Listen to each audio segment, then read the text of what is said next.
Programang ito ay rated SPG, striktong patnubay at gabay ng magulang ang kailangan. Sa mansyon nga ay labis ang pag-aalala ni Olga. Sinabi na kasi sa kanya ni David na alam na ni Severino ang kanilang sekreto. Umaasa na lang si Olga na magagawan ito ni David ng paraan. Ang gusto ni Olga ay patayin ni David si Severino. Ngunit kung sakali mang hindi ito magagawa ni David at ibibisto sila ni Severino, ay may plano na si Olga.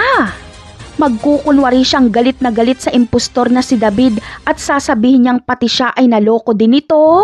Palihim na ipapapas lang ni Olga si David para hindi na ito makapagsalita pa. Uunahan niya si Ramon na mahanap si David. Alam ni Olga na duwag si David. Kapag sinindak ito ni Ramon ay siguradong sasabihin nito ang sabwatan nila ni Olga. Samantala, gagawin nga ni David lahat para hindi na makarating ng mansyon si Severino.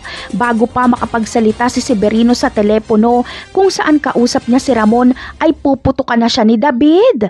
At dahil duwag itong si David ay hindi niya mapupuruhan si Severino.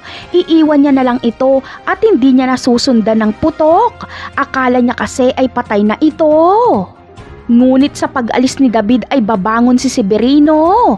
Sisikapin niyang makabalik sa mansyon para maikwento niya kay Ramon ang kanyang natuklasan.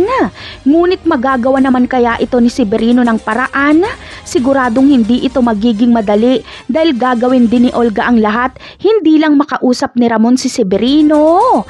Napakarami pa nating dapat abangan sa mga susunod na episode. Paalam!